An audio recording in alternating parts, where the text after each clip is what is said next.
Baik, pertama-tama perkenalkan kami mahasiswa Ilmu Hukum Universitas Internasional Batam, kelompok Alteram Partem dari kelas 6 IHMC.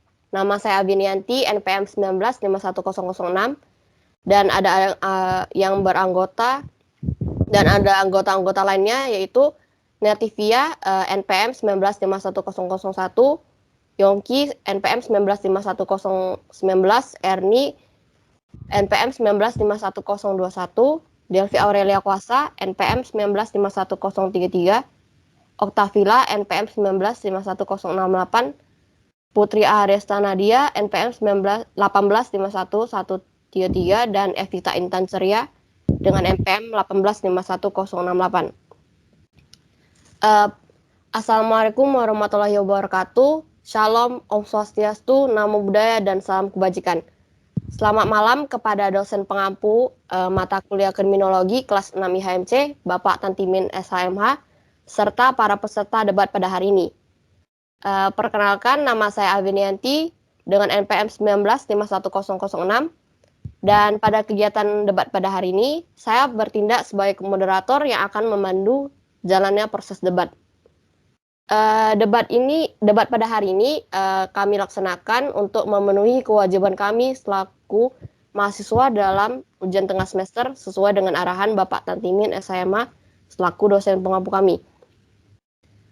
Sebelum kita mulai kegiatan debat pada hari ini, marilah kita bersama-sama berdoa terlebih dahulu sesuai dengan agama dan kepercayaan kita masing-masing. Berdoa dimulai.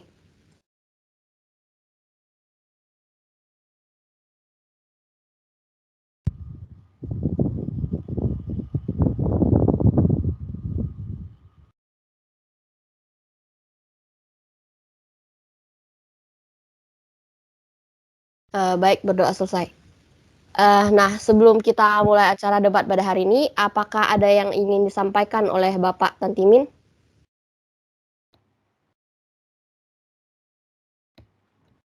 Ya, terima kasih.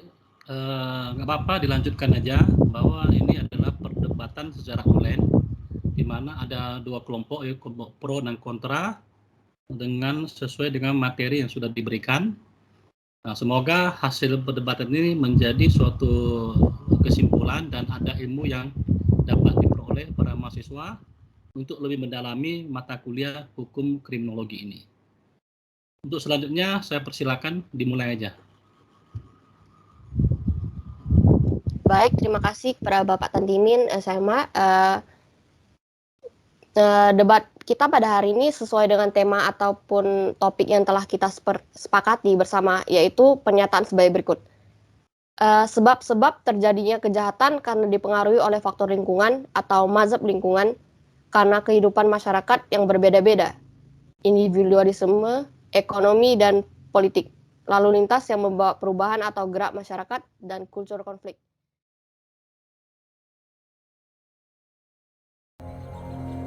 Seminggu terakhir, sejumlah aksi kriminalitas menyita perhatian publik, diantaranya di Bekasi, Jawa Barat. Tim gabungan Polres Metro Bekasi Kota dan Polda Metro Jaya menangkap terduga pelaku mutilasi di Kayuringin, Bekasi. Pelaku diketahui masih berusia 17 tahun dan merupakan teman dekat korban. Polisi menangkap pelaku yang merupakan warga kampung Pulau Gede, Jaka Sampurna, Rabu dini hari lalu. Diduga pelaku memutilasi korban seorang diri di rumahnya. Penangkapan ini mengejutkan warga sekitar karena lokasi pembuangan potongan tubuh juga tidak jauh dari rumah pelaku.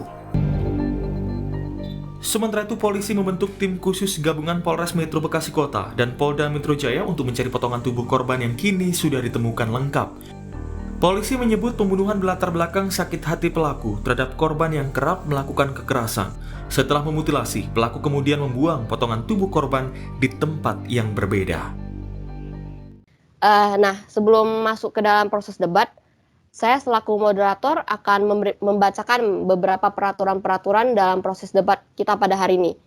Yaitu yang pertama ada dimulai dengan opening statement dari masing-masing kelompok, yaitu baik kelompok pro maupun kelompok kontra yang diberikan oleh perwakilan kelompok dengan durasi maksimal 5 menit. Yang kedua, yaitu proses debat akan dibagi menjadi 2 sesi. kelompok pro dan kontra masing-masing akan membuka sesi dengan durasi maksimal 5 menit.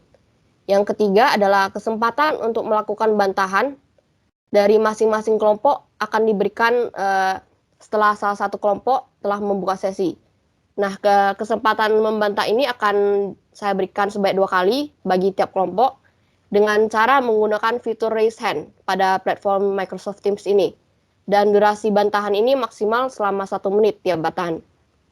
Dan yang keempat, dilarang memotong pembicaraan kelompok yang sedang berbicara.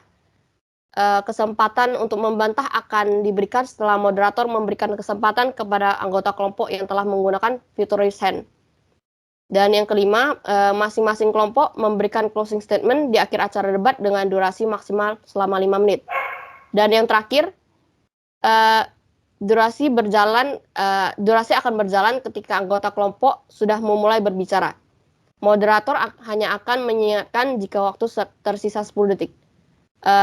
Kira-kira begitulah peraturan dalam debat ini. Kepada kelompok pro dan kontra, apakah sudah mengerti dan apakah ada yang ingin ditanyakan? Tidak ada. Mengerti. Baiklah, jika tidak ada pertanyaan, saya akan perkenankan kepada kelompok pro maupun kelompok kontra untuk dapat memperkenalkan anggota-anggotanya. Baik, perkenalkan nama saya Yongki, NPM 1951019. Pada kegiatan debat pada hari ini saya bertindak sebagai kelompok pro. Perkenalkan, nama saya Evita Intan Ceria dengan NPM 1851068. Pada kegiatan debat hari ini saya bertindak sebagai pihak pro. Perkenalkan, nama saya Putri Aryasta Nadia dengan nomor NPM 1851133. Dalam kegiatan ini saya bertindak sebagai anggota pro. Perkenalkan, saya Nertivia, NPM 1951001. Pada kegiatan debat hari ini, saya bertindak sebagai pihak pro. Perkenalkan, nama saya Erni, 1951021. Dalam debat hari ini, saya bertindak sebagai pihak kontra. Selamat malam, perkenalkan nama saya Delvi Aurelia Kuasa, NPM 1951033. Pada kegiatan ini, saya akan bertindak sebagai pihak kontra. Selamat malam, perkenalkan nama saya Oktavila, NPM 1951068. Pada kegiatan debat hari ini, saya bertindak sebagai pihak kontra.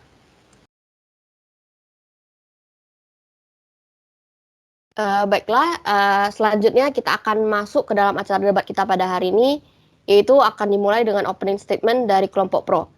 Kepada kelompok pro, waktu dan tempat dipersilakan. Baiklah, terima kasih moderator atas kesempatannya. Pada opening statement pada kali ini saya akan mulai dengan istilah bahwa Ibi Societas Ibi Ius, ungkapan seorang tokoh hukum Latin bernama Cicero jauh sebelum Masehi, yang artinya bahwa di mana ada masyarakat di situ ada hukum.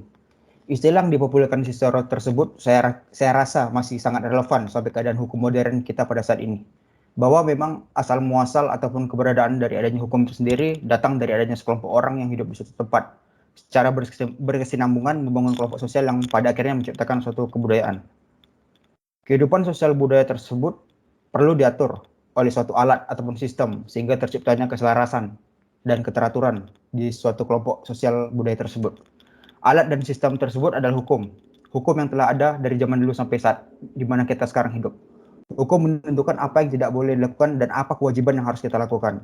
Jika tidak, maka seperti yang kita ketahui bersama bahwa perkembangan naluri kehidupan manusia adalah untuk melanggar hukum. Maka dari itu sudah semestinya hukum datang untuk mengatur agar tidak terjadi suatu kekacauan.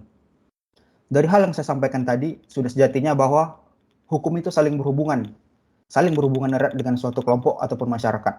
Hal tersebut selaras dengan argumen kami pada topik debat pada hari ini bahwa memang salah satu faktor terjadinya kejahatan adalah karena faktor lingkungan.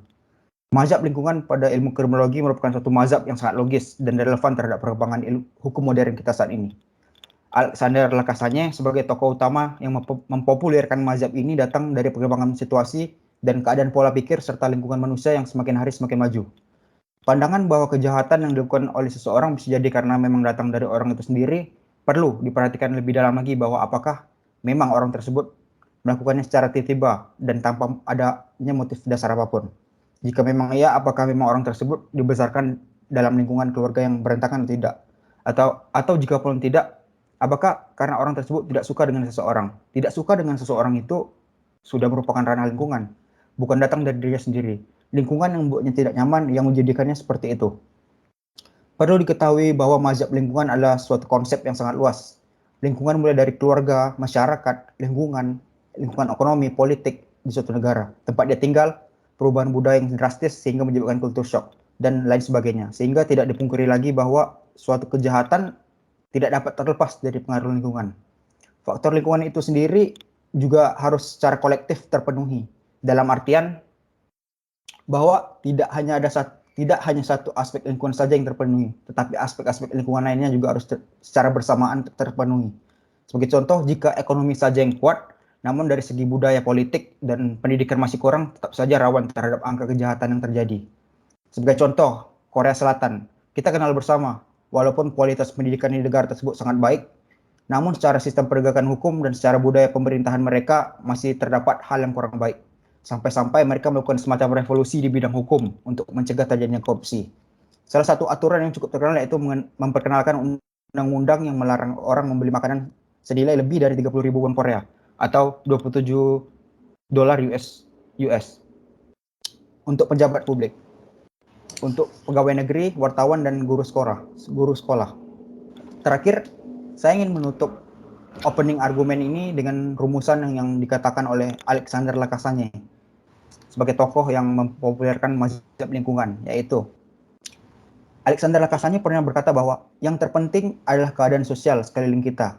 Keadaan sekeliling kita adalah suatu pembenihan untuk kejahatan. Sekian dari kami kelompok Pro, terima kasih. Baik, setelah kita mendengarkan opening statement dari kelompok Pro, selanjutnya akan dilanjutkan dengan opening statement dari kelompok Kontra. Waktu dan tempat dipersilakan. Baik, terima kasih. Menurut Paula J.C. dan Janet W.K., manusia merupakan makhluk yang terbuka, bebas memilih makna di dalam setiap situasi, mengembang tanggung jawab atas setiap keputusan yang hidup secara berkelanjutan, serta turut menyusun pola hubungan antar sesama dan unggul multidimensional dengan berbagai kemungkinan. Manusia adalah ciptaan Tuhan yang dibekali dengan akal dan pikiran. Oleh karena itu, manusia tidak mudah dipahami karena setiap manusia memiliki pemikirannya masing-masing. Manusia bukanlah suatu permasalahan matematika yang memiliki jawaban yang pasti. Hidup di dunia itu tidak hanya sekedar hitam ataupun putih. Begitu juga hidup manusia. Hidup manusia tidak dinamis. Hidup manusia itu dinamis, tidak semudah itu dikategorikan dalam suatu kotak tertentu. Sama dengan alasan seseorang melakukan sesuatu. Tindakan atau perbuatan yang dilakukan seseorang bukan hanya disebabkan oleh satu hal, melainkan oleh beberapa faktor, baik itu faktor internal maupun eksternal. Menurut Kamus Besar Bahasa Indonesia atau KBBI, arti dari kriminal adalah berkaitan dengan kejahatan atau pelanggaran hukum yang dapat dihukum menurut undang-undang. Kejahatan adalah suatu perbuatan manusia yang melanggar aturan hukum, norma agama, maupun norma dalam masyarakat yang menyebabkan kerugian ekonomi maupun psikologis bagi seseorang. Dan bagi orang yang melanggar aturan, maka akan diberi sanksi sesuai dengan peraturan yang berlaku. Tindakan kejahatan yang dilakukan manusia memang bisa disebabkan oleh lingkungan, tetapi kita juga tidak bisa mengabaikan faktor internal, yaitu dari dalam diri manusia itu sendiri. Menurut kami dari pihak kontra, manusia melakukan kejahatan karena mereka memiliki kehendak bebas, di mana mereka mau dan bisa untuk melakukannya. Menurut Plato, manusia adalah sumber dari banyak kejahatan. Manusia memiliki pikiran, kemauan, dan hasrat. Cassera Baccaria dan Jeremy Bentham memandang bahwa manusia merupakan makhluk yang rasional dan hedonistik, di mana manusia merupakan makhluk yang bertindak untuk kepentingannya sendiri. Pada dasarnya, manusia merupakan makhluk yang menghitung kelebihan dan kekurangan dari setiap tindakannya, termasuk apakah ia telah melakukan kejahatan atau tidak. Manusia memiliki pikiran untuk menentukan apa yang ia ingin lakukan dan apa yang ia senangi. Kemampuan inilah memberi manusia sebuah kebebasan dalam memilih tindakan yang akan diambil, baik untuk melakukan kejahatan atau tidak, di mana pemikiran ini lebih dikenal dengan mazhab atau aliran klasik dalam kriminologi.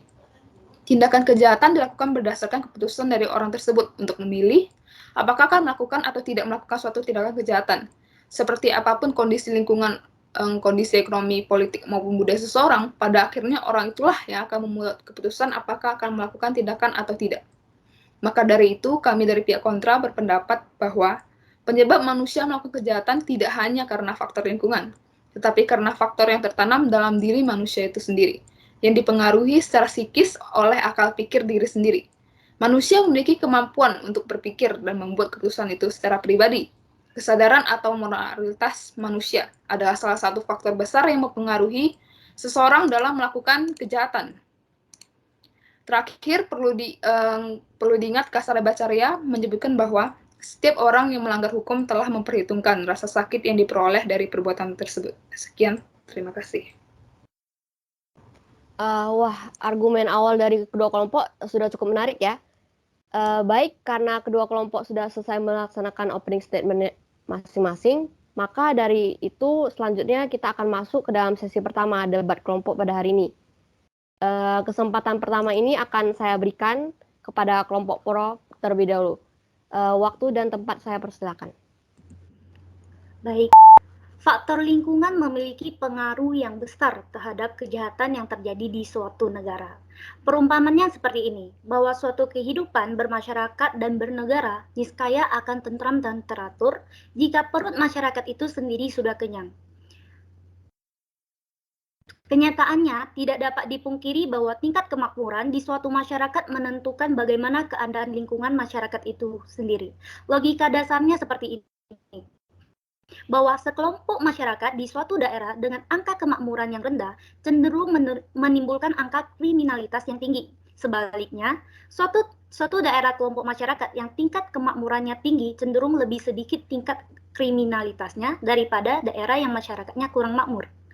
Kemakmuran dapat dilihat berdasarkan indikator umum dari suatu kemakmuran itu sendiri, baik dari angka kemiskinan, pengangguran, pertumbuhan ekonomi wilayah, kesempatan kerja, pendidikan, kesehatan, dan keamanan.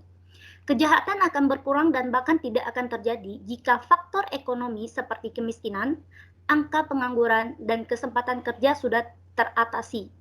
Masyarakat sudah tercukupi dengan segala gaji dari pekerjaan yang dimilikinya. Jika kalau kita meletakkan sudut pandang terhadap faktor ekonomi, bagaimana jika ekonomi sudah terpenuhi tetapi seseorang tetap melakukan suatu kejahatan? Apakah menjadi sebuah kondisi dari pertanyaan bahwa faktor kejahatan adalah karena lingkungannya? Indikator pendidikan merupakan salah satu hal yang harus diperhatikan lagi dari kasus ini. Seperti yang saya katakan sebelumnya, faktor lingkungan merupakan suatu hal yang sangat luas indikatornya. Pendidikan adalah salah satu bagian dari lingkungan masyarakat itu sendiri. Jika masyarakat secara ekonomi sudah cukup terpenuhi, tetapi masih saja ada kejahatan yang terjadi di masyarakat atas dasar apapun, pendidikan masyarakat patut diperhatikan lebih dalam lagi. Pendidikan bisa saja dari segi pendidikan agama, tata krama, dan lain sebagainya. Bahwa apakah masyarakat sudah secara efektif dan penuh mendapatkan pendidikan yang baik dan benar. Indikator lainnya seperti pertumbuhan ekonomi di suatu negara juga menjadi hal andil yang dapat mempengaruhi tingkat kejahatan di suatu negara. Hal ini juga merupakan bagian dari stabilitas politik. Bagaimana para pembuat kebijakan di suatu negara dapat memberikan dampak bagi setiap warga negaranya. Indikator keamanan juga merupakan suatu wilayah yang dapat menciptakan rasa aman bagi masyarakat itu sendiri. Para aparat penegak hukum yang melakukan tugasnya dengan baik dapat menjadi suatu terobosan preventif dari kejahatan-kejahatan yang akan terjadi di suatu wilayah. Sehingga jelas bahwasannya faktor lingkungan atau mazhab lingkungan memang merupakan salah satu faktor yang mempengaruhi terjadinya suatu kejahatan.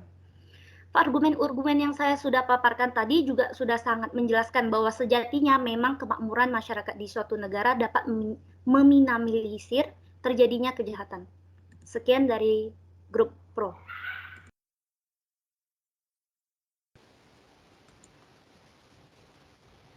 Baik, dipersilakan kepada kelompok kontra untuk membantah argumen kelompok pro. Waktunya 1 menit, dimulai dari sekarang. Baik, terima kasih. Di sini kami berpendapat bahwa faktor individulah yang lebih mempengaruhi terjadinya kejahatan, walau dapat dipengaruhi dengan lingkungan luar, pada akhirnya tindakan yang diambil merupakan keputusan dan menjadi tanggung jawab orang yang melakukan tindakan tersebut. Pengaruh dari faktor ekonomi, sosial, pendidikan, maupun politik memang dapat menjadi suatu faktor dalam tindakan kriminalitas. Orang yang berkecukupan maupun tidak pasti yang menyatakan orang itu akan melakukan tindakan kriminal. Kita tidak bisa menilai hanya melihat dari luarnya saja. Contohnya kasus korupsi. Apakah orang-orang yang melakukan korupsi dipengaruhi oleh kondisi ekonomi dan pendidikan? Tidak, mereka merupakan orang yang mapan dan berada dalam ekonomi yang bagus. Nah, jadi mengapa mereka melakukan itu? Ya, dikarenakan manusia merupakan makhluk yang progresif dan selalu ingin menjadi versi yang lebih baik. Jadi, penyebab kejahatan itu adalah keputusan dan keinginan manusia itu sendiri. Terima kasih.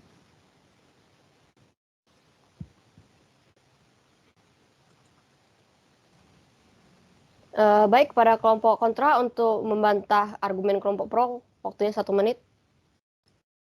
Baik, saya dari kelompok pro. Menurut dari kelompok kontra, yaitu faktor individulah yang menjadi landasan terjadinya suatu kejahatan. Dalam hal ini, faktor penyebab timbulnya suatu kejahatan sangat kompleks antara faktor yang satu dengan faktor yang lainnya yang dapat saling berhubungan dan berpengaruh satu sama lain. Jadi tetap bahwasanya faktor individu dipengaruhi oleh faktor eksternal seperti salah satunya faktor lingkungan. Dalam hal ini, tim kontra menyinggung mengenai korupsi. Menurut Jack Bolon, korupsi disebabkan oleh keserakahan, kesempatan, kebutuhan, dan pengungkapan. Seorang yang tidak puas dengan apa yang dimilikinya saat ini menyebabkannya untuk melakukan tindakan kriminal. Faktor lain yang dapat melatar belakangi tindakan seorang melakukan korupsi ialah pendidikan moral, agama, dan juga faktor keamanan dan politik birokrasi. Jika faktor politik dan birokrasi sudah bersih dan ketat, maka secara langsung tindakan korupsi dapat diatasi. Lantas, mengapa kelompok kontra beranggapan bahwa hal tersebut tidak dipengaruhi oleh faktor lingkungan? Terima kasih.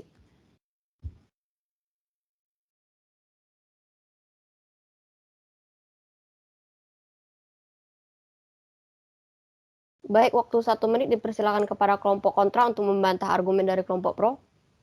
Baik, pihak pro berkali-kali berargumen bahwa jika satu masyarakat atau negara sudah makmur, maka tingkat kejahatan yang terjadi akan berkurang, bahkan tidak ada sama sekali. Melihat data dari The World Economic Forum yang menyatakan bahwa masih ada 10 negara maju yang tetap memiliki angka korupsi yang cukup tinggi. 10 negara ini antara lain Meksiko, Slovakia, Italia, Hungaria, Yunani, Slovenia, Polandia, Korea Selatan, Latvia, dan Spanyol.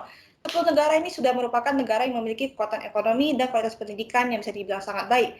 Berdasarkan data dari WTO, Angkatan Kerja di Meksiko juga termasuk banyak pekerja keras dan paling pekerja keras di dunia dalam hal jam kerja tahunan. Korea Selatan, di mana kualitas ekonomi, industri entertainment, serta pendidikan mereka sudah tidak diragukan lagi. Polandia memiliki kualitas pendidikan terbaik di dunia, tetapi berdasarkan data-data yang baru saya sampaikan, negara-negara tersebut masih tergolong negara dengan angka korupsi yang tinggi. Lantas apakah dapat dikatakan bahwa negara makmur dapat mengurangi angka kejahatan? Sekian dari saya.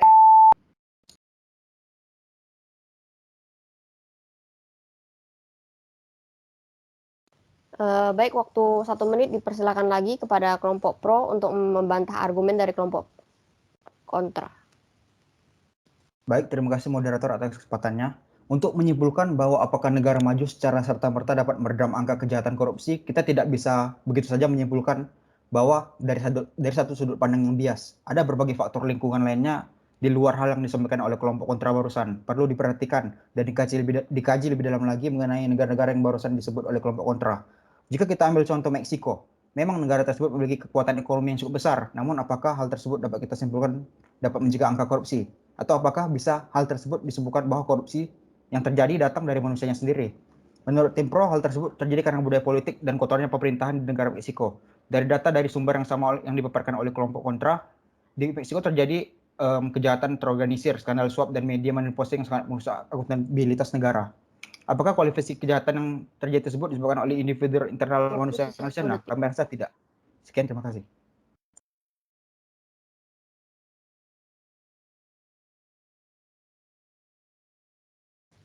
Baik, selanjutnya akan dimulai lagi dengan opening argumen dari kelompok kontra, yaitu waktu selama 5 menit diberikan kepada kelompok kontra. Baik, terima kasih. Manusia memiliki kesadaran dalam tindakannya. Dia selalu mengajukan nilai-nilai. Bonum facendum malum ficandum. Kebaikan harus dilakukan dan keburukan harus dihindarkan. Adalah penegasan realitas bahwa hidup manusia langsung menyentuh kewajiban moral. Penyebab terjadinya kriminalitas tidak hanya bisa dilihat dari faktor eksternal, tetapi juga dari faktor internal. Faktor internal memiliki pengaruh besar dalam terjadinya kriminalitas. Menurut kami, pihak kontra, kejahatan itu terjadi akibat dari kemampuan pola pikir manusia dan keputusan yang diambil oleh manusia itu sendiri. Faktor utama yang menyebabkan seseorang melakukan kriminalitas adalah faktor yang tertanam dalam dirinya sendiri. Faktor yang tertanam dalam diri manusia itu sendiri dipengaruhi secara langsung oleh psikis akal pikir diri sendiri, yaitu moral. Nilai moral bukan opsional, melainkan wajib. Akal sehat dan kejiwaan seseorang bisa dibilang bawaan manusia dari lahir. Walaupun terpengaruhi oleh lingkungan, pada akhirnya manusia juga akan kembali berpikir dan selalu melakukan apa yang menurutnya benar, dan pada akhirnya manusia hanya akan percaya pada dirinya sendiri. Sebelum melakukan suatu tindakan, pasti ada pertimbangan yang dipikirkan. Disinilah moral seseorang bekerja. Di sini pertimbangan dalam artinya seseorang dalam melakukan tindakan kejahatan pasti sudah mempertimbangkan berdasarkan apakah orang tersebut akan merasakan kesenangan atau penderitaan. Manusia mempunyai kebebasan memilih perbuatan yang dapat memberikan kebahagiaan dan menghindari perbuatan yang akan memberikan penderitaan. Maka dari itu, kami setuju dengan aliran klasik, di mana setiap orang memiliki kehendak bebas atau disebut juga dengan free will. Manusia secara tidak langsung juga memiliki kehendak bebas yang mendorongnya melakukan kejahatan atau kriminalitas. Di sini Plato menyebutkan bahwa manusia dikuasai oleh 3 faktor psikis, di mana dijelaskan bahwa manusia dikuasai oleh pikiran, manusia dikuasai oleh kemauan, dan manusia dikuasai oleh hasrat. Seperti yang sering kita dengar, manusia itu tidak pernah puas. Tidak pernah puas di sini adalah kepribadian paling buruk manusia yang bisa dibilang dimiliki oleh semua orang. Manusia selalu merasa kurang, baik itu harta atau tata, material atau non-material. Tidak hanya kedua itu, dalam bidang pendidikan juga pasti akan muncul keserakahan ataupun ego. Ego manusia inilah yang memicu terjadinya kejahatan. Di mana jika adanya kesempatan, maka secara naluriah manusia pasti sedikit atau tidak akan memikirkan untuk melakukan memenuhi keinginan atau keserakahan tersebut. Dan salah satu jalan untuk mencapainya adalah dengan melakukan kriminalitas. Di sinilah moral manusia diuji. Manusia dituntut untuk bisa berpikir dengan pola pikir yang sehat dan bertanggung jawab atas keputusan yang telah diambil. Maka dari itu, terlepas dari pengaruh lingkungan sekitar dan kondisi ekonomi seseorang, pada akhirnya orang tersebut yang akan membuat keputusan dengan pola pikir sendiri, apakah akan melakukan tindakan kriminalitas tersebut atau tidak. Tindakan kejahatan tetap dapat dilakukan dan itu berdasarkan keputusan dan pertimbangan yang telah dibuat. Dengan pertimbangan apakah hal yang dipertimbangkan itu memiliki nilai yang baik ataupun buruk bagi dirinya sendiri. Terima kasih.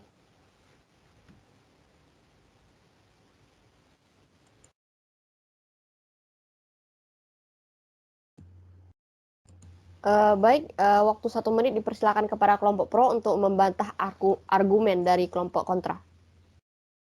Dalam mazhab biososiologis, seorang pakar kriminologi Enrico Fermi menjelaskan bahwa semua manusia dapat mendorong berbuat jahat atau dapat mencegahnya jika lingkungan membantu. Artinya, orang berbuat jahat karena dipengaruhi oleh lingkungan. Seseorang dapat melakukan kejahatan bisa karena masalah ekonomi, uang, agresif, dan mengalami pelecehan seksual, di mana masalah tersebut terjadi karena masalah lingkungan yang mendukung seseorang untuk melakukan kejahatan tersebut. Dalam kriminologi, terdapat aliran positif. Aliran ini berpendapat bahwa manusia memberikan akal sehatnya disertai kehendak bebas untuk menentukan pilihannya, akan tetapi tidak terlepas dari pengaruh faktor lingkungan. Yang artinya, faktor lingkungan sangat berpengaruh dalam lingkungan masyarakat, sehingga apabila lingkungan tidak memperlihatkan baik buruknya kepada seseorang, bagaimana seseorang tersebut dapat melakukan kebaikan atau kejahatan tersebut.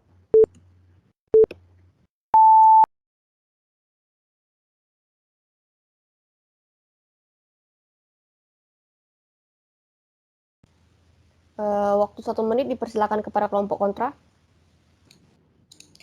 Baik, faktor lingkungan memang tidak dipungkiri merupakan salah satu faktor penyebab terjadinya kejahatan. Tetapi kita juga tidak bisa mengesampingkan atau mengabaikan faktor internal yaitu keputusan atau kehendak seseorang untuk melakukan sesuatu, untuk memilih sesuatu. Orang yang berada di lingkungan baik, ekonomi tercukupi, pendidikan tinggi, tetap saja bisa melakukan kejahatan. Kenapa? Apakah itu faktor lingkungan? Tentu bukan. Tindakan kejahatan itu dilakukan berdasarkan kesadaran manusia dan keputusan yang dipilihnya sendiri. Ketika ada kesempatan, dari situlah dia berpikir apakah ia ingin melakukan kejahatan tersebut atau tidak. Seberapa baik lingkungan sekitar orang tersebut, pasti ada tindakan kejahatan yang terjadi. Tetapi untuk melakukan atau tidak melakukan tindakan kejahatan itu sendiri merupakan pada akhirnya adalah menjadi pemilihan dan keputusan dari akal sehat manusia itu sendiri. Terima kasih.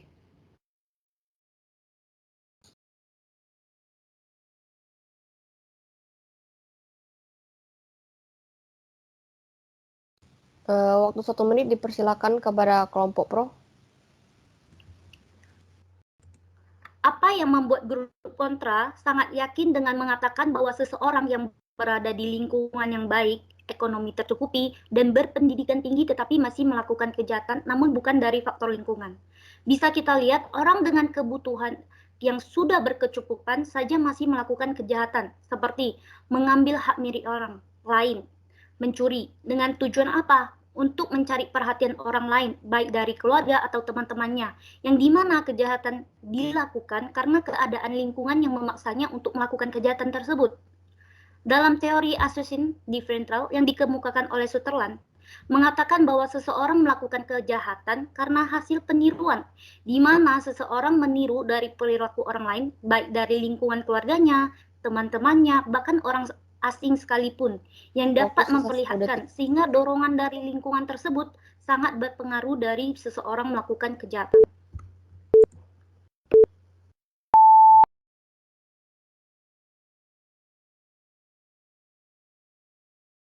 Baik, terima kasih.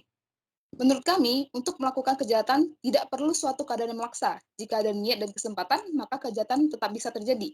Karena manusia memiliki pemikiran yang rasional untuk memilih atau menentukan keinginan dan kesenangannya sendiri. Pemikiran rasional di sini artinya pertimbangan-pertimbangan yang rasional dalam menentukan pilihan perilaku yang kriminal atau non-kriminal, dengan kesadaran bahwa ada ancaman pidana apabila perbuatannya yang dikriminal diketahui dan diprotes dalam peradilan pidana. Apabila demikian, maka dapat dilihat bahwa seolah-olah semua perilaku kriminal adalah putusan rasional.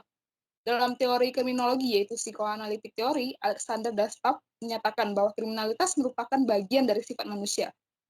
Demikian, dari segi pandang psikoanalitik, perbedaan primer antara kriminal dan non-kriminal adalah bahwa non-kriminal belajar mengontrol dan menghaluskan dorongan dan perasaan antisosial yang dapat dipengaruhi oleh faktor lingkungan.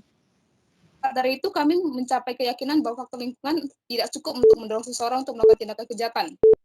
Segala perbuatannya itu berdasarkan dari dirinya sendiri, yaitu kesadaran pengaruh. Terima kasih. Oke, baik.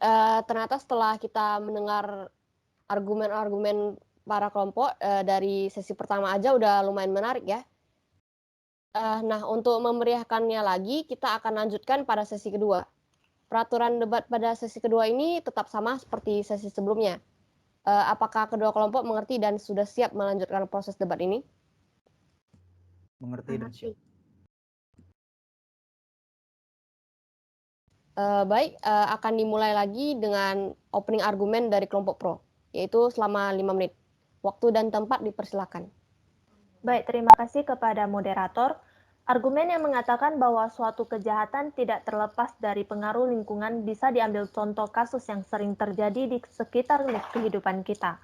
Kelompok pro akan mengambil contoh yang sangat simpel, yaitu masalah kenakalan remaja atau tindak kriminal yang dilakukan oleh anak remaja. Berdasarkan data kasus pendidikan Komisi Perlindungan Anak Indonesia, bahwasanya terjadi peningkatan dari tahun ke tahun tingkat kriminalitas yang dilakukan oleh anak remaja, seperti anak pelaku bully, anak pelaku tawuran, dan lain sebagainya. Hingga tahun 2020 mencapai 1.451 kasus. Hal ini disebabkan karena apa? Dikarenakan faktor lingkungan sekitar. Bisa dari lingkungan terkecil yaitu lingkungan keluarga, sekolah, masyarakat, tempat sekitar, pengaruh kondisi ekonomi maupun politik. Tidak dapat dipungkiri bahwasanya tindakan kriminalitas yang disebabkan oleh lingkungan, sebagaimana yang telah disampaikan sebelumnya, bahwa yang ditutur oleh Alexander Lacassagne pada mazhab lingkungan. Yang penting adalah keadaan sosial sekeliling kita. Keadaan sekeliling kita lah suatu pembenihan untuk kejahatan. Faktor terbesar penyebab terjadinya kriminalitas anak yaitu kondisi lingkungan keluarga, di mana lingkungan keluarga merupakan lingkungan yang paling dasar yang dapat menentukan seseorang berperilaku seperti apa, baik jahat maupun baik. Penelitian menurut Torrente dan Fassoni pada tahun 2008 menunjukkan bahwa pengasuhan yang diberikan oleh seorang ibu yang telah mengandung sejak dalam kandungan memberikan pengaruh yang sangat besar bagi seseorang terhadap munculnya kenakalan bagi anak maupun tindakan kriminalitas yang kelaknya akan dilakukan. Ketika anggota keluarga tidak memberikan edukasi dan pengertian yang penuh terhadap anaknya, maka dapat memicu terbentuknya kenakalan dan tindak kriminal anak. Ketika dalam lingkungan terkecil seperti di keluarga, dari kecil sudah dididik dan diasuh dengan buruk tanpa kasih sayang dan pengertian yang penuh, serta selalu diisi dengan kekerasan dalam masa perkembangan anak tersebut hingga menginjak ke lingkungan sekolah, harga diri anak tersebut otomatis akan menjadi rendah dan menjadikan diri sebagai antisosial sehingga mengganggu proses pembelajaran anak tersebut di sekolahnya dan akan dijauhi teman dan juga akan menimbulkan perkelahian terhadap teman sekolahnya.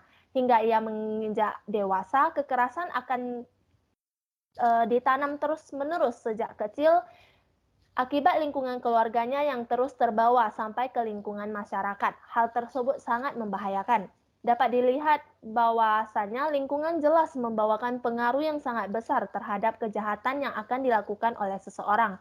Oleh karena itu, kelompok pro sangat setuju dengan pernyataan bahwa kejahatan dapat terjadi disebabkan oleh faktor lingkungan sekitar.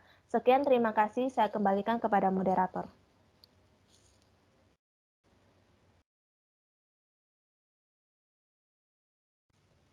Baik, waktu 1 menit diberikan kepada kelompok kontra untuk membantah argumen kelompok pro. Oke, saya akan memulainya. Memang kasus terjadi kenakalan remaja yang dipengaruhi faktor lingkungan itu banyak. Tetapi kasus kenakalan remaja tidak hanya dipengaruhi oleh faktor tersebut. Setiap orang memiliki kesempatan untuk membuat keputusan untuk dan demi diri mereka sendiri. Kepribadian atau keputusan untuk melakukan kejahatan atau tidak, semua tergantung oleh pikiran, akal sehat, dan hati nurani orang itu sendiri. Sebagaimana yang telah kami sampaikan sebelumnya, Beccaria yang merupakan salah satu yang mendukung aliran klasik mengemukakan bahwa setiap orang yang melanggar hukum telah memperhitungkan kesenangan dan rasa sakit yang akan diperoleh dari perbuatan tersebut. Walaupun keluarga dan lingkungan sekitar telah mendidik dengan baik, hal tersebut tidak menutupi kemungkinan orang-orang untuk tidak melakukan kriminalitas. Terima kasih.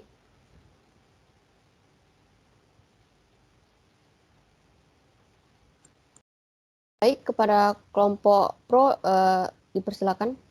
Di sini kelompok kontra telah menyetujui salah satu argumen kami dengan mengutarakan bahwa banyak kasus terjadinya kenakalan remaja itu dipengaruhi oleh faktor lingkungan. Maka jelas sebab-sebab terjadinya suatu tindakan kejahatan dipengaruhi secara dominan karena faktor lingkungan. Seperti yang kami paparkan sebelumnya dari beberapa pendapat ahli dan teori bahwa kejahatan yang dilakukan seorang tidak dapat lepas dari pengaruh lingkungan. Lalu apa suatu lingkungan dapat dikatakan lingkungan yang baik? Dengan lingkungan ini dipenuhi dengan penduduk yang ramah, saling peduli, tata krama, dan bagaimana apabila terjadi suatu masalah? Tidak dapat dipungkiri bahwa lingkungan yang baik sekalipun pasti akan adanya percekcokan atau hal lainnya. Terima kasih. Baik, dipersilakan kepada kelompok kontra. Kami berpendapat bahwa kondisi lingkungan seperti apapun, baik yang memiliki sedikit permasalahan maupun banyak permasalahan, baik yang harmonis ataupun tidak harmonis, tidak pasti bisa menentukan seseorang untuk melakukan kejahatan. Contoh kasus di mana seseorang memiliki kondisi keluarga yang baik dan mapan, dengan kasih sayang tercukupi, tapi pada akhirnya tetap memilih melakukan perbuatan kenakalan remaja. Seperti dia mengikuti geng motor karena dia senang atau terhadap balapan atau membuat grafiti di tempat yang tidak seharusnya. Ia melakukan perbuatan itu karena tidak tahu sarana untuk menyalurkan bakatnya. Tindakan itu merupakan keputusan yang ia ambil sendiri untuk dirinya sendiri dengan pertimbangannya sendiri. Seperti yang sudah disebutkan di atas, Sigmund Freud menjelaskan kejahatan dengan prinsip kesenangan, di mana manusia pada dasarnya merupakan makhluk yang selalu meraih kepuasan dan kesenangan. Setiap perbuatan diputuskan berdasarkan pertimbangan rasa senang dan tidak senang. Dengan demikian, setiap perbuatan yang dipilih itu lebih banyak mendatangkan kesenangan dengan konsekuensi yang telah dipertimbangkan. Terima kasih.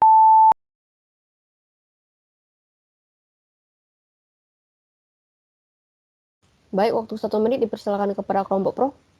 Dengan latar belakang anak yang mempunyai kondisi keluarga baik dan mapan, dengan kasih sayang yang tercukupi, tetapi masih melakukan perbuatan kenakalan remaja seperti apa yang kelompok Anda jabarkan, berarti sudah jelas bahwa ada faktor lain yang menjadikan anak tersebut menjadi nakal. Faktor lingkungan keluarga yang baik pun dapat menjadi suatu permasalahan di sini, karena tidak ada komunikasi yang baik antara orang tua dan anak mengenai hobi apa yang disukai oleh si anak. Dan juga alasan lainnya ialah faktor dari kondisi lingkungan masyarakat, yang mana lingkungan tersebut mempunyai komunitas perkumpulan anak atau teman sebaya yang tidak baik, sehingga anak tersebut terjerumus untuk dapat melakukan balap-balapan dan membuat grafiti di sembarangan tempat. Maka dengan jelas saya nyatakan bahwa faktor lingkungan dapat mempengaruhi tindakan kejahatan. Terima kasih. Baik, kesempatan bantahan sebanyak 2 kali kepada opening argumen kelompok pro pada sesi kedua ini telah habis. Maka selanjutnya akan dilanjutkan kepada kelompok kontra untuk dapat memberikan opening argumennya pada sesi kedua ini, yaitu waktu 5 menit, dipersilakan. Baik, terima kasih atas kesempatannya. Berkaitan dengan argumen yang telah kami sampaikan sebelumnya, penyebab terjadinya kejahatan itu juga didasari oleh moral seseorang. Kejahatan itu terjadi akibat dari kemampuan pola pikir manusia dan keputusan yang diambil oleh manusia itu sendiri. Untuk mendukung argumen kami sebelumnya, kami mengangkat kasus korupsi yang dilakukan oleh Menteri Agama Indonesia. Pada tahun 2005, Said Agil Husin Al-Munawar, yang merupakan mantan Menteri Agama Kabinet Gotong Royong tahun 2002 sampai 2004, menjadi tersangka tindak korupsi atas dana abadi umat dan dana Badan Penyelenggaraan Ibadah Haji di lingkungan Departemen Agama. Said Agil diduga menerima uang sebesar 4,5 miliar rupiah selama menjadi Menteri Agama periode 2002 sampai 2004, dan dana itu merupakan akumulasi dana taktis uang lelah, uang transport, uang honor, insentif, dan tunjangan lain di luar gajinya sebagai Menteri Agama. Dan beliau membenarkan pernyataan tersebut. Said Agil mengaku tidak ingat besarnya dana taktis dan tunjangan lain yang diterimanya setiap bulan. Yang resmi, saya mendapat 10 juta rupiah dari BPIH dan 15 juta rupiah dari Ketua Badan Pengelola DAU setiap bulan di luar gaji sebesar 19,9 juta rupiah dari Sekretariat Negara. Begitulah yang diujar oleh beliau. Pada tanggal 7 Februari 2006, Said Agil Husin divonis bersalah oleh Majelis Hakim Pengadilan Negeri Jakarta Pusat terkait kasus korupsi DAU dan dana Badan Penyelenggaraan Ibadah Haji di lingkungan Departemen Agama. Majelis Hakim yang diketuai Cicut Sutiarso menjatuhkan putusan 5 tahun penjara dan denda 200 juta rupiah subsidi 3 bulan kurungan. Berdasarkan kasus yang baru kami sampaikan, bisa kita lihat bahwa seorang Menteri Agama yang memiliki kondisi ekonomi yang bisa dibilang lebih dari cukup, tetap dapat melakukan tindak pidana korupsi. Tentu dengan pekerjaan dan jabatan tinggi, apalagi seorang menteri yang merupakan perangkat yang membantu presiden untuk menjalankan kekuasaan dan penyelenggaraan negara, tidak akan mendapat gaji atau upah yang sedikit, bukan? Selanjutnya, untuk menjadi seorang menteri tentu perlu didukung dengan pendidikan dan moralitas yang tinggi, apalagi menjadi seorang menteri agama, yang mana dipandang memiliki moralitas yang lebih tinggi dari masyarakat yang lain, serta yang seharusnya memiliki tanggung jawab untuk membantu masyarakat dan menyalurkan bimbingan dalam bidang keagamaan. Tapi bisa-bisanya seorang menteri agama melakukan korupsi terhadap uang rakyat. Dari kasus ini kita dapat melihat bahwa seseorang melakukan tindakan kejahatan itu bukanlah hasil dari faktor lingkungan ekonomi, pendidikan, politik, maupun culture conflict. Seseorang yang melakukan tindak kriminalitas merupakan keputusan pribadi orang tersebut. Menurut Jack Bolong, dalam teori konteori, menyebutkan bahwa faktor penyebab korupsi adalah keserakahan, kesempatan, kebutuhan, dan pengungkapan. Keserakahan berpotensi dimiliki oleh setiap orang dan berkaitan dengan sifat dan kesadaran individu pelaku korupsi tersebut. Ketika ada kesempatan, maka manusia akan mempertimbangkan apakah akan melakukan suatu perbuatan ataupun tidak. Manusia memiliki kehendak bebas yang mendorongnya untuk melakukan kejahatan. Manusia memiliki ego, sifat serakah, dan perasaan tidak puas. Ego manusia inilah yang memicu terjadinya kejahatan. Ketika muncul kesempatan, maka secara otomatis manusia akan memikirkan apakah dia akan mengambil kesempatan tersebut atau tidak. Jika rasa ego manusia lebih kuat, maka ia akan memikirkan bagaimana cara untuk memenuhi keinginannya, baik dengan cara positif maupun dengan cara curang ataupun negatif. Cara curang atau negatif di sini adalah dengan cara melakukan kejahatan atau tindak kriminalitas. Disinilah moral manusia diuji dan tindakan yang manusia ambil akan mencerminkan tingkat moralitasnya diri sendiri. Sekian dari saya, terima kasih.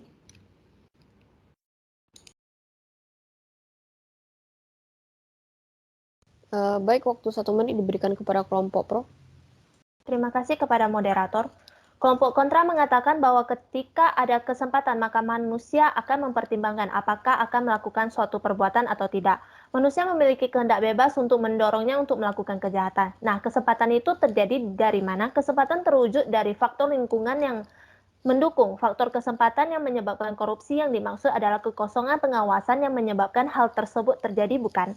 Tentang kesempatan apabila seseorang terdapat peluang dan godaan untuk terlibat sungguh menggiurkan karena merasa situasinya sudah aman, misalnya atas keputusan yang secara formal sudah betul, ada pihak lain yang diuntungkan dan ada pihak lain itu memberikan hadiah. Sepanjang ada pembenaran untuk itu, maka terjadilah gratifikasi yang termasuk sebagai tindakan korupsi. Hal ini jelas karena dipengaruhi oleh faktor lingkungan yang memicu terjadinya kesempatan untuk melakukan tindakan korupsi.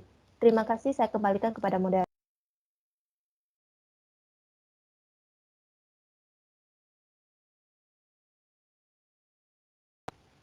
Baik, waktu 1 menit diberikan kepada kelompok kontra.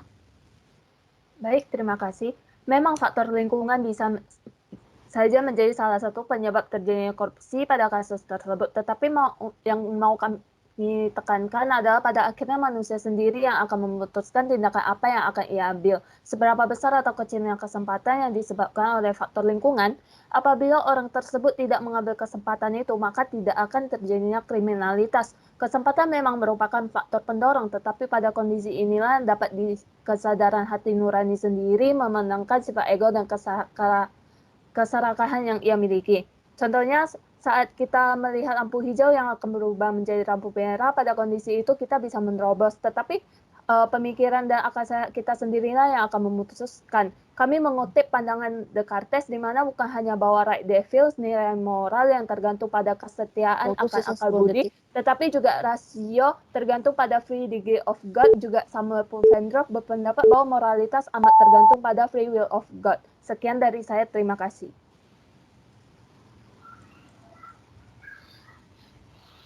Baik, dipersilakan kepada kelompok pro. Terima kasih kepada moderator.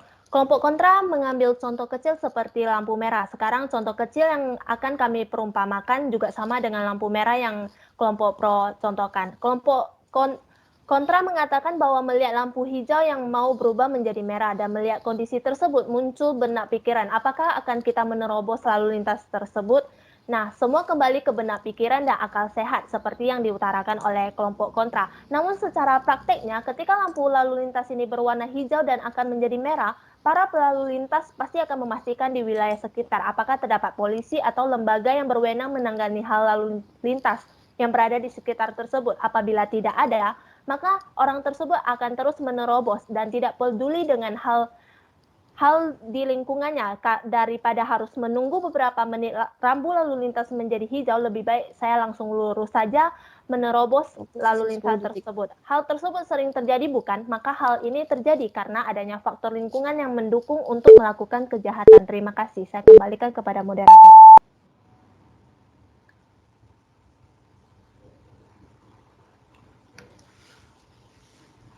Baik, dipersilakan kepada kelompok kontra untuk membantah argumen kelompok pro. Baiklah, kami menekankan ketiga manusia ditempatkan dalam lingkungan yang memiliki kesempatan besar ataupun kecil untuk melakukan keinginannya. Secara naluriah, manusia pasti akan mengambil kesempatan tersebut, baik dengan cara yang legal maupun ilegal. Sama dengan contoh yang diberikan oleh pihak pro. Ketika ia ingin melanggar lalu lintas, disitulah kita dapat melihat bahwa muncul niat dari orang tersebut untuk melakukannya. Padahal aturan lalu lintas adalah aturan yang sangat umum dan sudah diketahui banyak orang. Ada tidaknya aparat kepolisian yang menjaga merupakan bagian dari pertimbangan yang dipikirkan sebelum melakukan tindakan. Inilah maksud kami bahwa dalam melakukan sesuatu tentu diperlukan pertimbangan karena pada dasarnya manusia merupakan makhluk yang rasional. Gary Becker sebagai salah satu pendukung rational choice theory menegaskan bahwa akibat pidana merupakan pilihan rasional dan keputusan yang dibuat oleh para pelaku. Pilihan rasional berarti pertimbangan dalam menentukan tindakan yang kriminal dan non-kriminal, dengan kesadaran bahwa akan ada sanksi terhadap tindakan yang kriminal. Apabila demikian, maka dapat dilihat bahwa seolah-olah semua tindakan kriminal merupakan keputusan yang rasional dari manusia sendiri. Terima kasih.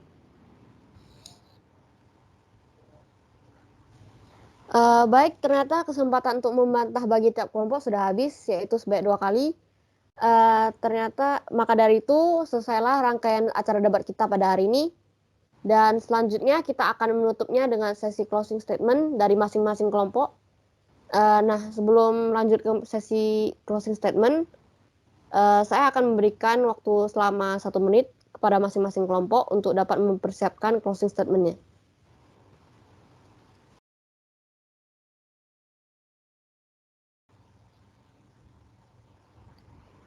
Baik, istirahatnya selesai. Pertama-tama saya akan memberikan kesempatan kepada kelompok kontra dulu untuk memberikan closing statement-nya, yaitu durasi maksimal selama 5 menit. Waktu dan tempat dipersilahkan untuk kelompok kontra. Baik, terima kasih kepada moderator. Manusia memiliki kehendak bebas atau free will yang mendorongnya untuk melakukan kejahatan. Kehendak bebas di sini maksudnya adalah di mana manusia mau dan bisa untuk melakukan suatu hal. Ini adalah prinsip dari aliran klasik dalam kriminologi. Casare Bicaria dan Jeremy Bentham yang merupakan pendukung aliran klasik ini memandang bahwa manusia merupakan makhluk yang rasional dan hedonistik. Manusia memiliki kemampuan bertindak rasional, memiliki kemampuan bebas untuk memilih, kemampuan bertindak didasarkan oleh daya pikir manusia itu sendiri dengan pertimbangan sebelum melakukan suatu tindakan. Menurut Kant, pure practical reason berfungsi sebagai dasar dari moral. Menurut John Adam Smith, manusia adalah homo economicus, yaitu manusia memiliki pemikiran rasional untuk memenuhi kebutuhan dan keinginannya. Kebutuhan adalah hal yang diperlukan oleh manusia untuk hidup, sedangkan keinginan sifatnya luas dan tidak terbatas. Untuk memenuhi kebutuhan dan keinginannya, manusia akan menggunakan berbagai cara. Jika ada kesempatan, maka secara naruliah manusia tentu akan mengambil kesempatan tersebut, baik dengan cara yang legal maupun ilegal. Bukan hanya rasional, tetapi manusia juga hedonistik seperti yang telah saya sampaikan sebelumnya, yaitu selalu memikirkan tentang pemuasan diri dan kesenangan dirinya. Dilihat dari sisi positif, pemuasan diri dapat dilakukan dengan cara kerja keras untuk memperoleh penghasilan yang semestinya, untuk memenuhi kebutuhan hidup yang sewajarnya. Sedangkan dilihat dari segi negatif, pemuasan diri dapat dilakukan dengan hal yang ilegal atau tindakan kejahatan untuk mendapat penghasilan dan kesenangan seperti dengan cara korupsi atau pencucian uang. Contoh kasus yang kami ambil sebelumnya adalah kasus korupsi, di mana seseorang memiliki tahta, kekuasaan, kekayaan, bahkan pendidikannya tinggi. Semua sudah tercukupi, tetapi kenapa masih tetap melakukan kejahatan? Memang faktor lingkungan seperti kondisi ekonomi, politik, budaya sekitar orang tersebut ikut andil dalam menyebabkan terjadinya kejahatan. Tetapi pada akhirnya, orang tersebut akan membuat keputusannya secara pribadi dengan pola pikir dan akal sehatnya sendiri, setelah mempertimbangkan kesenangan, penderitaan, dan akibat dari tindakan yang ingin ia ambil. Tindakan yang akan diambil juga akan dipertimbangkan dengan hati nurani dan kesadaran moral orang itu sendiri. Tentu akibat dari tindakan yang ia pilih akan menjadi tanggung jawab dirinya sendiri. Maka dari itu, kami dari pihak kontra berpendapat bahwa penyebab dari manusia melakukan kejahatan adalah berdasarkan keputusan manusia itu sendiri, yang dipengaruhi secara psikis atau akal pikir dirinya sendiri. Sekian dari saya, terima kasih. Selanjutnya kepada kelompok pro, kesempatan selama 5 menit untuk memberikan closing statement. Dipersilakan. Baiklah, terima kasih. Mazhab lingkungan dari ilmu kriminologi memang menjadi salah satu mazhab yang paling penting dan tidak dapat dipungkiri lagi bahwa sebagian besar kejahatan yang terjadi ialah karena memang adanya dorongan dari lingkungan itu sendiri. Memang unsur individu dari manusia sendiri memiliki sebuah andil dalam menentukan keputusan untuk mau atau tidak melakukan tindakan kejahatan itu. Namun, keputusan dan keadaan yang dialami oleh manusia itu tentu saja tidak terlepas dari adanya kesempatan dan juga momen yang pas daripada keadaan lingkungan yang ia hadapi sendiri. Analoginya seperti ini. Seekor ikan tidak akan terkena jebakan jika jebakan tersebut tidak ada umpannya. Atau ikan itu juga tidak akan terkena jebakan jika memang sudah kenyang atau bahkan telah banyak sumber makanan lain yang ada di ekosistemnya. Sama halnya seperti manusia. Manusia tidak akan terdorong untuk melakukan suatu kejahatan jika tidak ada kesempatan dan keadaan yang pas yang mendorongnya untuk melakukan kejahatan. Walaupun jika tidak ada kedua hal itu sama sekali juga manusia tetap bisa memilih prinsip untuk mau melakukan atau tidak melakukan kejahatan. Jika kita ingin melihat dari berbagai sudut pandang, sebenarnya sudah jelas bahwa kejahatan adalah suatu hal yang melibatkan sosial, suatu hal yang merugikan orang lain. Kecuali jika kita melihat dari sudut pandang manusianya sendiri, kita melihat dari sudut pandang antropologi. Sehingga hal tersebut menurut kami merupakan hal yang relatif dan tidak bisa ditarik satu benang merahnya saja. Karena memang topik debat kita pada hari ini adalah bahwa faktor lingkungan yang menjadi pengaruh terhadap kejahatan yang terjadi. Jika ditanya apakah faktor lingkungan memiliki pengaruh, jelas pasti memiliki pengaruh terhadap segala jenis kejahatan yang terjadi. Hal yang kita ketahui bersama, yaitu manusia adalah zoon politikon, menurut Aristoteles, bahwa manusia adalah makhluk sosial. Manusia satu saling berhubungan dengan manusia lainnya. Manusia selalu hidup berkelompok. Maka juga tidak secara langsung dapat kita pahami bahwa apapun yang terjadi memang karena sudah kondisi alamiah manusia, yaitu manusia hidup bersosial. Kejahatan yang terjadi adalah pengaruh dari lingkungan, dan faktor lingkungan adalah benih dari pembentukan manusia yang ada di lingkungan itu. Sehingga menurut hemat kami, faktor lingkungan seperti perbedaan manusia, perubahan dinamika kehidupan, aspek ekonomi, politik, dan budaya sudah pasti memiliki andil terhadap suatu aktivitas yang terjadi di dalam masyarakat. Dalam hal ini, sesuai dengan topik debat kita adalah kejahatan. Tetapi juga tidak menutup kemungkinan bahwa memang manusia sendiri memiliki akal pikir untuk tidak melakukan kejahatannya sendiri. Namun yang terpenting adalah, terakhir dari kami, bahwa yang terpenting adalah jika segala faktor lingkungan telah teratasi dengan baik, maka secara langsung juga setidaknya telah meminimalisir kejahatan yang terjadi. Demikian closing statement dari kelompok pro. Terima kasih.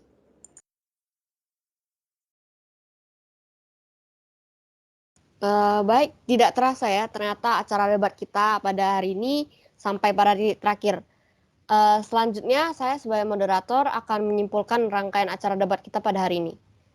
Nah, sepanjang jalannya rangkaian debat kita pada hari ini, saya sebagai moderator telah mencatat sekaligus menyimpulkan bahwa menurut tim pro, bahwa eksistensi hukum pada awalnya datang dari adanya suatu kelompok masyarakat yang membangun suatu budaya. Dan budaya dalam bermasyarakat ini perlu diatur lagi agar tidak terjadi kekacauan. Sehingga karena menurut saya perlu dibuat suatu aturan yang mengatur manusia itu sendiri. Jadi bukan dari mengatur yaitu hukum. Argumen dasar itulah yang menjadi landasan bahwa masyarakat ataupun lingkungan saat berkesinambungan dan tidak dapat dipisahkan. Bahwa sejatinya memang faktor lingkunganlah yang membentuk benih daripada setiap manusia yang ada di dalam masyarakat. Faktor lingkungan seperti kehidupan masyarakat yang berbeda-beda, individualisme ekonomi dan politik, lalu lintas yang membawa perubahan atau gerak masyarakat dan kultur konflik. Nah, kelompok pro ini juga menyatakan bahwa kemakmuran dalam suatu kelompok masyarakat ataupun suatu negara sangat memiliki pengaruh terhadap angka kriminalitas yang terjadi. Dengan perumpamaan itu, yaitu suatu kehidupan bermasyarakat dan bernegara niscaya akan tentram dan teratur jika masyarakat itu sendiri sudah kenyang. Mazhab lingkungan dalam ilmu kriminologi menurut kelompok pro merupakan suatu mazhab yang sangat logis dan relevan terhadap perkembangan hukum modern kita saat ini. Mazhab ini datang dari perkembangan situasi dan keadaan pola pikir serta lingkungan manusia yang semakin hari semakin maju. Sementara itu dari kelompok kontra sebaliknya mengatakan bahwa kejahatan yang terjadi bukan serta-merta berasal dari faktor lingkungan saja. Kelompok kontra berpendapat bahwa faktor manusianya sendirilah yang menentukan terjadinya kejahatan. Kelompok kontra memandang bahwa manusia merupakan makhluk yang rasional dan hedonistik, di mana manusia merupakan makhluk yang bertindak untuk kepentingan sendiri. Pada dasarnya, manusia merupakan makhluk yang menghitung kelebihan dan kekurangan dari setiap tindakannya, termasuk apakah ia telah melakukan kejahatan atau tidak. Kemampuan inilah yang memberi manusia sebuah kebebasan dalam memilih tindakan yang akan diambil, baik untuk melakukan kejahatan atau tidak. Pihak kontra ini juga berpendapat bahwa penyebab manusia melakukan kejahatan tidak hanya karena faktor lingkungan, tapi karena faktor yang tertanam dalam diri manusia itu sendiri, yang dipengaruhi secara psikis oleh akal pikir sendiri, dan kepribadian orang itu sendiri adalah salah satu faktor besar dalam mempengaruhi seseorang dalam melakukan kejahatan. Demikian kesimpulan yang dapat saya berikan atas acara debat kita pada hari ini. Baiklah, maka dengan ini seluruh rangkaian acara debat kita pada hari ini telah usai. Terima kasih kepada rekan dan kerawat kelompok pro maupun kelompok kontra yang telah berpartisipasi. Juga kepada Bapak Tantimin SHMH selaku dosen kriminologi kami. Saya sebagai moderator secara pribadi dan mewakili para peserta debat lainnya memohon maaf jika ada kesalahan kata dan pemahaman terhadap materi. Demikian acara debat kita pada hari ini secara resmi saya tutup. Assalamualaikum warahmatullahi wabarakatuh. Shalom, Om Swastiastu, Namo Buddhaya, dan salam kebajikan. Selamat malam semuanya. Terima kasih. Terima kasih, selamat malam. Terima kasih. Terima kasih. Selamat malam.